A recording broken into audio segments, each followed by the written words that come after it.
This is our final lecture for the unit we're in, Jacksonian unit, Unit 3. Today we'll be looking at the Mexican War. The target is 3.05, and we'll be doing this in the form of a timeline.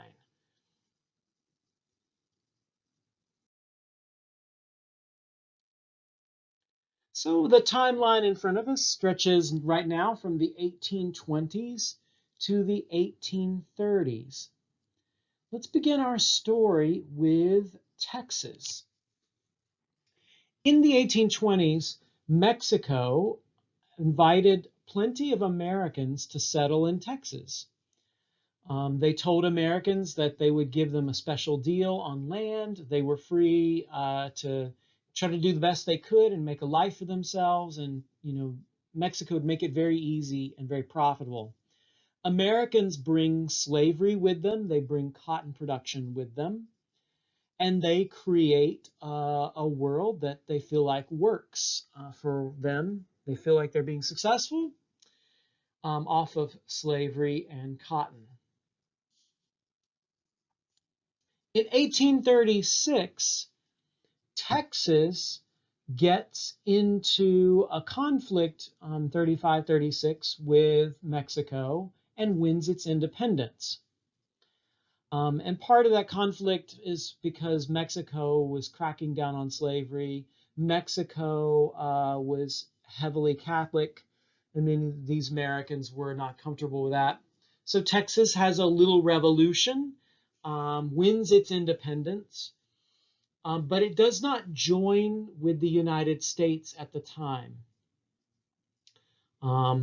Partially because Texas has slaves, enslaved people doing the labor there, and there's a fear of adding a new slave state into the Union. It might cause some political chaos.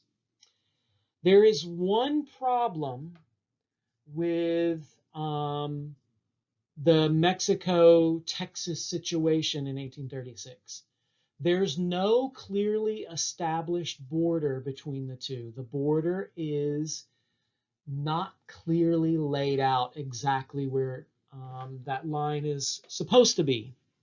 And so there's some lingering discontent between Mexico and Texas.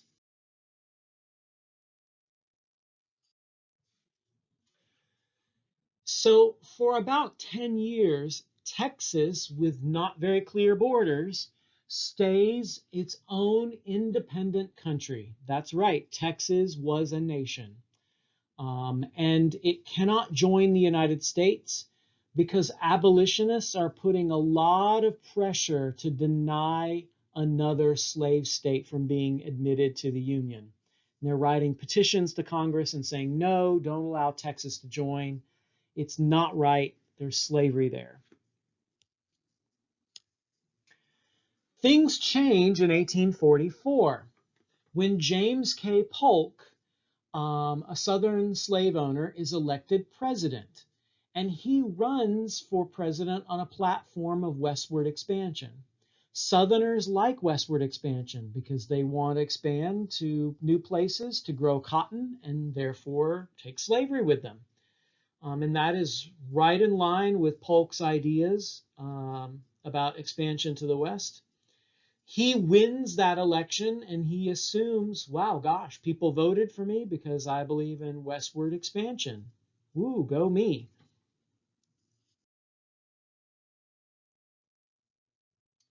In June of 1845, the U.S. offers to buy the disputed lands in Texas to resolve the conflict over where the border is located and just sort of like patch up what had happened in the past.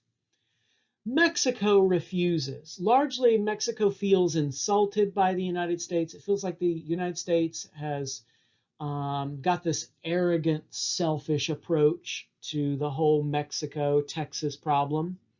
And so Mexico says, no, we don't want your money. Go away. We don't care. The president, Polk, sends 3,500 U.S. troops to the Mexican border, because certainly sending troops is going to calm the situation down, right? Of course. With these troops on the border, tensions escalate. December of 1845, Texas joins the United States by a vote of both houses of Congress, which is not the normal way you would have brought in a new part of the world into the United States. But this is how they did it. And so even though this was slightly irregular and slightly not the correct way to do things, it's done in Texas as part of the United States. But that will further anger Mexico, further tick off Mexican officials who feel like the United States just does whatever it wants because it's an arrogant bully. In April of 1846, those troops that Polk had sent to the border enter land that's claimed by Mexico. And there is a fight that breaks out between Mexican troops and U.S. troops. 16 Americans die in that fight. So remember, they're on disputed land. It's not really clear whose land that is. And you've got armed forces now facing off each other. This is not going to be a time that somebody's going to sit down and say, okay, let's sing Kumbaya and hug this out, guys. They're raring for a fight. There are high tensions here. In May of 1846, the United States says that Mexico has attacked American troops on American soil. Part of that's true. And then declares war on Mexico as a result. Before the war is even declared, President Polk has troops ready to take California. And you're probably sitting here thinking, wait a minute, when did California become part of this? I think you'll kind of see where this is going. Polk, being a land-hungry, expansionist guy, foresees, pushing Mexico into a war. And if that is the case, why not go ahead and put the U.S. in a position to take other lands away from Mexico, namely California, Arizona, and New Mexico? So even before the war is cleared, the U.S. has troops ready. They're ready to do what needs to be done in California. So now we're in a war, and we've invaded California and Mexico. Meanwhile, a northerner from Pennsylvania has said, if we add new lands as a result of this war, we should not allow slavery to be expanded to those new lands.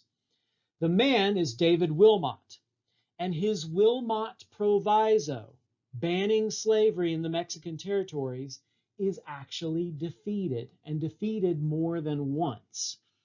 Reoffers it, and every time it's defeated. So a war is started, and now a chance to ban the expansion of slavery is gone down in flames. I think you can see where this is going. In October of 1847, the U.S. defeats Mexico, so it didn't take very long to beat up Mexico and win this conflict. In February of 1848, the U.S. signs a treaty, the Treaty of Guadalupe Hidalgo, in which we pay Mexico $21.5 million to settle some debts and to pay for the land that is taken, land that includes the disputed territory of Texas, New Mexico, Arizona, and California. And because the Wilmot Proviso has been defeated, maybe slavery could expand to those new lands. Maybe Southerners have their eyes on a nice little bit of property out in California where they could take some slaves. And perhaps slavery could expand west. There's some foreshadowing for you.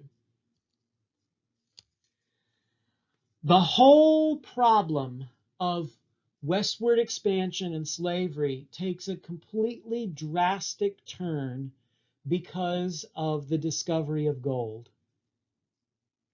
January of 1848, gold is discovered in California. But people, of course, don't know about it right away because they don't have cell phones. They can't text each other. They can't put it on their Snap story. Can't do an Insta post. But when word gets back to the rest of the United States, people go crazy because now with gold, maybe you could go out to California and you could strike it rich. So over the next year, people flood into California. And the question is going to be, will it be a slave state where slavery can be practiced? Or will it be a free state where slavery will be banned? Will you have slaves working in the gold mines? The answer is actually yes. Or will California join with the rest of the North and slavery be banned there? So many questions about the future. Da, da, dum.